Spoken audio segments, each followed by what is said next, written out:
Mesdames, Messieurs, bonsoir et bienvenue à cette édition, le sommaire. Pour promouvoir les relations d'amitié et de solidarité entre leurs populations, les villes de Cotonou et du Bénin et de Marseille en France scellent un partenariat d'amitié. La mairie de Cotonou a abrité la cérémonie de signature le 11 octobre. Le point dans cette édition. La coordonnatrice de l'ONU et ambassadrice Louise Aubin a été sommée par le nouveau régime militaire au Niger de quitter le pays sous 72 heures. Quelques citoyens livrent leurs impressions sur cette décision. Guerre Israël-Hamas, les premiers Français rapatriés rentrent à Paris ce 12 octobre. Plus de précisions dans ce journal. L'École supérieure d'administration, d'économie, de journalisme et des métiers de l'audiovisuel ESAE offre de nouveaux challenges pour l'année universitaire 2023-2024. Étudiantes et étudiants, parents d'élèves nouveaux bacheliers, ESAE, c'est la garantie d'une formation de qualité à des conditions très avantageuses. À Gbedjromede, à Papa, à Boumekalavi et Parakou, inscrivez-vous en administration générale, administration du travail et de la sécurité sociale, trésor et finances publiques, impôts, diplomatie et relations internationales, journalisme et métiers de l'audiovisuel, gestion des marchés publics, planification et développement local, sciences économiques, sciences juridiques et toutes les filières des sciences de gestion. ESAE vous offre des bourses, demi-bourses et de réductions pour les premières inscriptions dans toutes ces filières. Waouh! En licence 1, 2 et 3 et en master, bénéficiez jusqu'à 50% de réduction sur tous nos sites. N'est-ce pas génial? Infoline. ESAE Gbedjromede, 3e rue à droite en quittant le carrefour Le Jador pour la BIBE Jéricho ou au plus 229 90 93 65 21 98 98 14 00 à Kpakpa au plus 229 52 88 33 33 à Boumekalavi au plus 229 52 88 44 44 Parakou au plus 229 52 46 12 12. ESAE, l'excellence à un nom.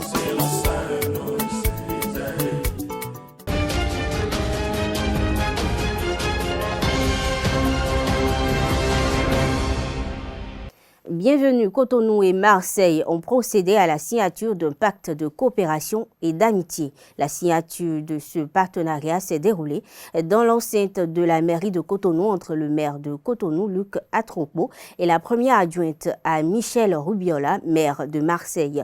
C'était en présence des élus communaux et locaux dans le cadre du 43e congrès de l'Association internationale des maires francophones, actuellement en cours à Cotonou. Reportage signé Kanté Amoussou, Nosserine Fatoumbi.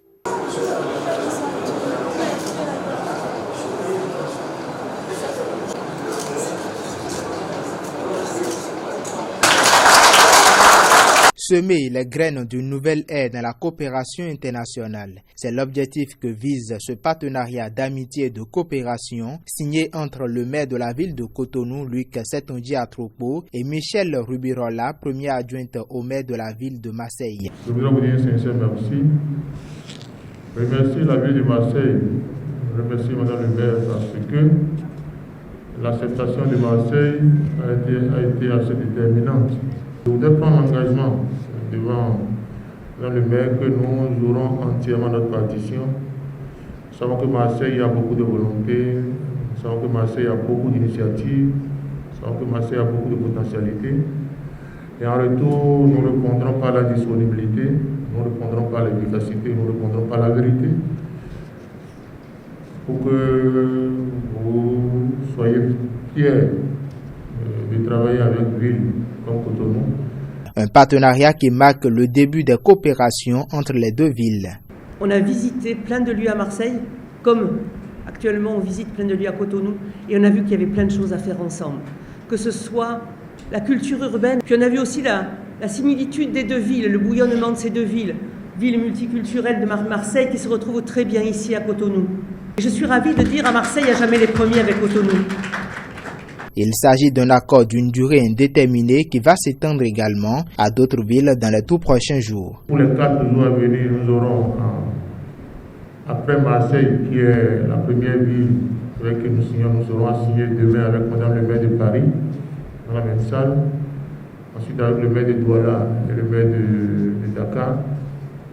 Nous allons avoir un entretien avec le maire de Libreville qui a souhaité fortement être en partenariat avec Cotonou, mais nous avons différé ça parce qu'on n'a pas eu le temps de passer ça en conseil municipal. Donc on lui a dit qu'on va devoir différer ça pour après que le conseil aura autorisé.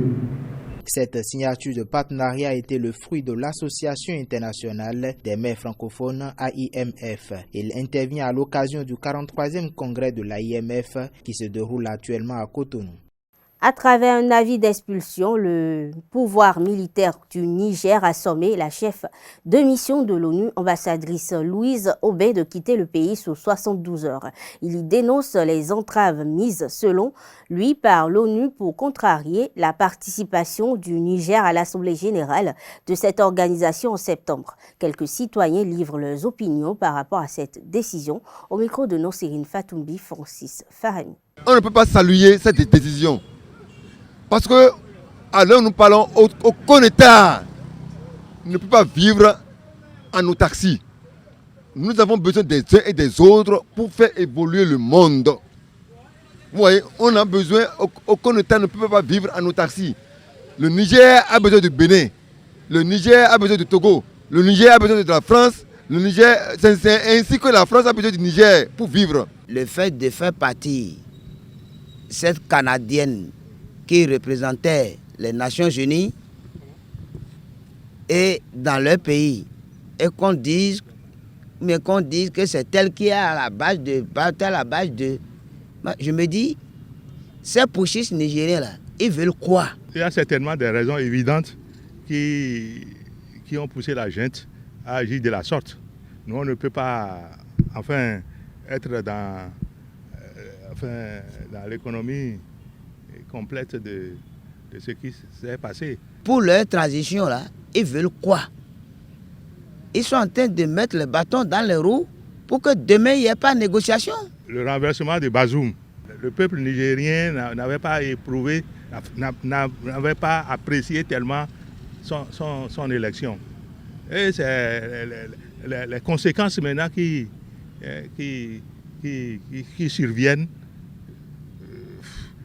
qui nourrissent un sentiment anti-français et tout le reste. On renvoie les soldats, je suis d'accord, je suis un Africain.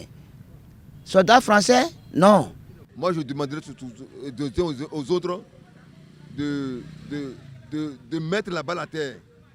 Mais pour le moment, comme ils ont décidé, ils n'ont qu'à partir. Moi, je pense que les nouveaux dirigeants nigériens ont encore la possibilité, ont le pouvoir de renouer le dialogue avec ces institutions.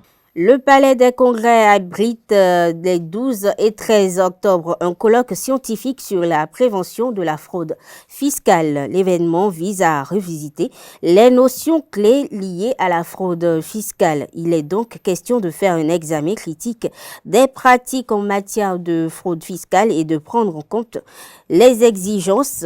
Les exigences nouvelles. C'est une initiative, il faut le préciser, de la Direction générale des impôts du Bénin, en collaboration avec le Centre d'études et de recherche sur l'administration des finances et la Société Ouest-Afrique des finances publiques. Le ministère de l'Enseignement supérieur et de la recherche scientifique a récompensé les meilleurs bacheliers au titre de l'année 2023. Mardi 10 octobre dernier, 91 lauréats ont reçu divers prix lors d'une cérémonie au Palais des Congrès de Cotonou. Reportage, c'est Onlé Larios Adjagweno, Conté Amoussou. À ma fille, brillante et brillante, sous vos ovations, s'il vous plaît. Le gouvernement béninois, à travers le ministère de l'Enseignement supérieur et de la recherche scientifique, promeut l'excellence au baccalauréat 2023. Cette année, vu la moisson abondante de mentions très bien, l'équipe de la ministre Éléonore Yahi Ladekan s'est appuyée sur des critères clés pour l'identification des meilleurs des bacheliers. Dans l'histoire du bac au Bénin, c'est la première fois qu'on a un nombre aussi grand en mentions très bien. Nous avons eu très exactement 371 mentions très bien, toutes filières confondues. On n'a pas eu fini de sélectionner parmi eux pour aller voir dans les autres mentions. Bien entendu, sous la houlette et tutelle de Madame la ministre, ce que nous avions fait intelligemment, c'est de retenir 3 critères fondamentaux, à savoir la performance académique, le genre et le handicap. Ces 3 critères fondamentaux ont été déclinés suivant les séries de formation, mais également les départements géographiques d'origine. Vous le constaterez sans doute à travers les 6 catégories que nous avions retenues pour pouvoir retenir à la fin près d'une centaine de lauréats que je vous prie encore d'applaudir, qui sont avec nous depuis ce matin. La catégorisation des lauréats se présente comme suit pour le compte de cette édition. Nous en avons fait notre référence et c'est ce qui a permis de vous retrouver ici aujourd'hui répartis en 6 catégories, à savoir les premiers de chaque département et les 5 premiers, les 3 premiers de chaque série, les 15 meilleures du Bénin, toutes séries confondues, les 10 meilleures filles du Bénin, les meilleures filles de la série C. Et enfin, nous avons étendu notre choix aux lauréats vivant avec un handicap. La remise de prix aux meilleurs bacheliers s'impose d'année en année comme un moyen de motivation et de culture du travail bien fait au niveau des apprenants. Moto, ordinateur, bourse d'études. Les récipiendaires ont reçu divers lots grâce au concours de plusieurs partenaires. Celtis, Groupe Empire, Ben Afrique, Epitech Bénin, Campus France Bénin, Fondation Vallée, Auto-école Shalom Shalom, NCA Assurance, MTN. Sans ces partenaires, peut-être que nous n'aurions pas eu un grand impact dans le nombre des bénéficiaires. La nouveauté, l'innovation de cette édition, c'est que nous avons connu la mutualisation des efforts. En effet, nous avons l'habitude de célébrer ces éditions et en frappant les portes et en allant jusqu'à la Fondation Vallée, nous avons trouvé l'ONG Bénin Excellence. Un parterre de personnalités constitué d'autorités politico-administratives dont la ministre du Numérique et de la Digitalisation ont rehaussé de leur présence cette cérémonie de récompense. Je m'en voudrais de ne pas commencer en vous félicitant, en vous disant bravo pour vos résultats qui vous ont permis aujourd'hui d'être parmi les personnes, les quelques personnes, vous imaginez, à l'échelle de notre pays, que le gouvernement béninois, avec l'accompagnement de ses partenaires, a voulu célébrer cet après-midi. Tout à l'heure, lorsque nous étions dans la petite salle à côté, je racontais à ma dada à quel point ce qui se passe aujourd'hui est bien, à quel point je partage et je suis alignée avec ce qui va être exprimé ce soir et à quel point je pense, pour l'avoir vécu moi-même, que ces instants-là vont être gravés dans vos mémoires pour toute votre vie. Loin d'être une fin en soi, la distinction des meilleurs bacheliers constitue une invite aux lauréats à poursuivre dans le même élan leur cursus universitaire. Ils s'y engagent. Je suis vraiment heureux, je suis content avec tous les prix, tous les cadeaux que j'ai pu recevoir. Je dis vraiment merci à Madame le ministre de l'Enseignement. Et comme elle a demandé, en tout cas, je m'engage au nom aussi de tous les lauréats à pouvoir poursuivre avec les prouesses qu'on a pu faire au baccalauréat. Merci pour toute l'assistance que vous nous offrez. Vous ainsi que vos partenaires, et que Dieu vous bénisse et qu'il permette aussi que nous puissions vous rendre fiers. Avant la cérémonie de remise des prix, les récipiendaires ont effectué une visite guidée de la zone industrielle de Golo-Djigbe et quelques monuments érigés à Cotonou. La 3e édition des rencontres cinématographiques de Cotonou a donné l'opportunité au bureau de la Fédération panafricaine des festivals de cinéma et de l'audiovisuel de communiquer sur les raisons d'un tel creuset. Au cours de la rencontre avec la presse au siège des Récico, le secrétaire Dimitri Fadonoubo a également évoqué les objectifs de la FEPAFCA au micro de Carles Kitome. Le président a parlé tout à l'heure de la formation. Je crois que ça fait partie des priorités de la fédération. Oui, nous allons nous former. Nous allons essayer de former tous les organisateurs de festivals pour que, comme il a dit, ces festivals soient très très bien vus. Pas vus, que soit bien conduit. Parce que, vous savez, au niveau des festivals, nous avons trop de dysfonctionnements. Et comme il a dit, c'est une question de financement. Comment faire en sorte que les financements même si je n'ai pas encore 50 ans, je n'ai pas encore 46 ans, je n'ai pas encore 20 ans, je puisse avoir le minimum pour que mon festival puisse tenir dans les règles de l'art et dans les normes, pour que les festivaliers puissent passer un très bon moment. Je crois que ça fait partie de notre cheval de bataille et on y travaille déjà dans le plan stratégique qui se met déjà en place parce que, vous venez de le dire, on a été mis sur les fonds baptismaux le 10 mai 2023, mais déjà, on pense déjà à notre plan stratégique, ce qui va définir clairement la vision de la fédération, afin de nous permettre de prendre en compte toutes les préoccupations en termes de diffusion, parce que nous l'avons été clair quand on mettait la fédération en place, nous ne sommes pas venus pour jouer le rôle de la FEPACI, nous ne sommes pas venus pour remplacer la FEPACI.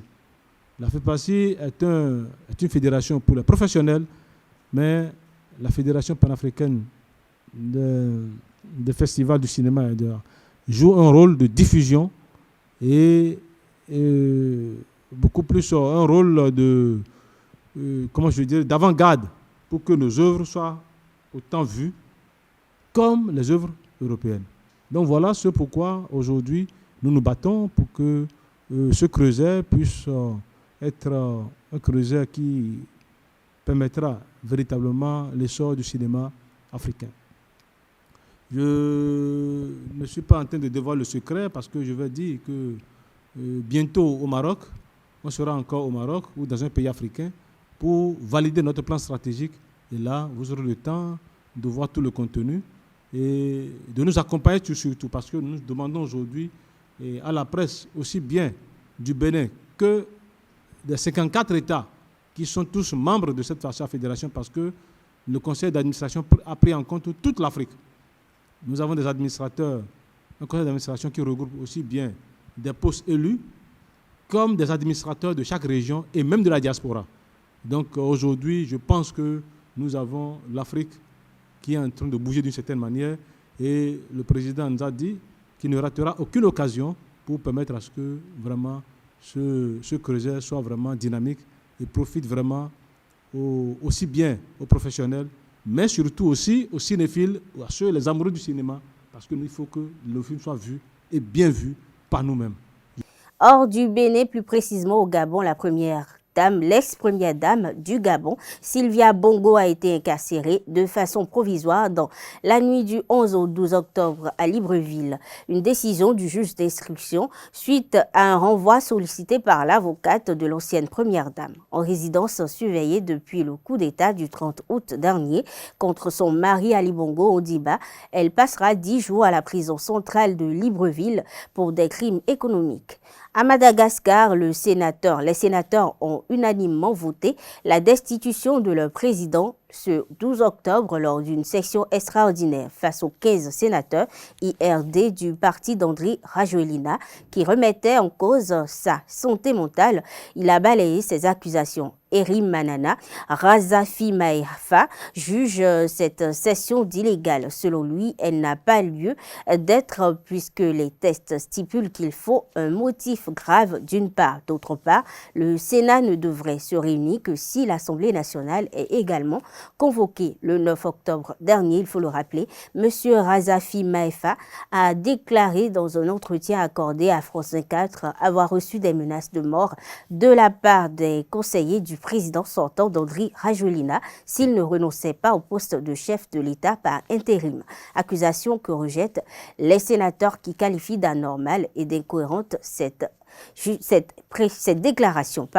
Et pour finir, à la demande du ministère français des Affaires étrangères, la compagnie aérienne Air France organise le rapatriement des ressortissants français identifiés comme les plus vulnérables résidant en Israël. Il s'agit d'une première vague qui rentre ce jeudi soir en raison de la guerre d'Israël-Hamas. Selon les derniers chiffres communiqués officiellement, près de 62 000 ressortissants français sont enregistrés auprès du consulat général de Tel Aviv et 25 000 inscrits auprès du consulat général à Jérusalem. D'autres vols spéciaux seront organisés dès demain vendredi entre Israël et la France, essentiellement pour les personnes les plus vulnérables. En sport, le rideau est tombé sur la première édition du tournoi FestiFoot Kids U13, dimanche 8 octobre dernier au stade René Pleven de Cotonou, avec la victoire du TSB Academy Football Club au bout de suspense devant Barca FC. Retour sur cette finale dans l'élément réalisé par Larios Adjaguno.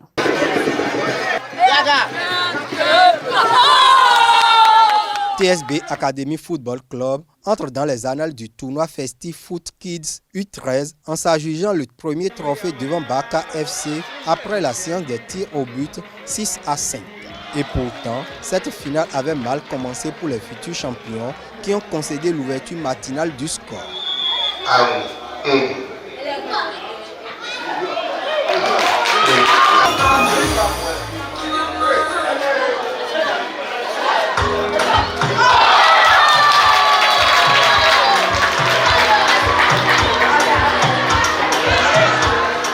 Engagement et sacrifice ont permis à TSB Academy FC de renverser son adversaire.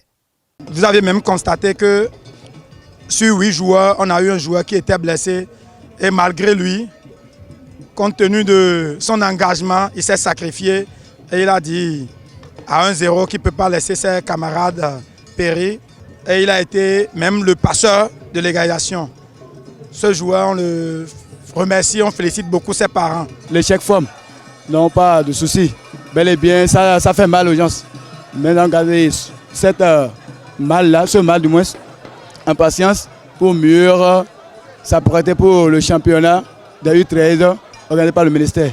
Justement, l'objectif du tournoi FestiFoot Kids est de servir de tremplin au centre de formation en prélude à cette échéance nationale. Nous sommes venus pour donner plus de temps de jeu aux enfants, leur permettre de se préparer pour la compétition du ministère des Sports, la compétition des centres de formation privés. Et nous, déjà, c'est notre satisfaction parce que après ça, les enfants vont pouvoir rentrer en compétition d'ici 2 semaines. Et c'est l'objectif visé, le mettre en mise en jambe des enfants. Alors, cette initiative permettra à nos joueurs, à nos petits, de commencer par se apprêter, car le football d'aujourd'hui, ce n'est pas du tout amusant.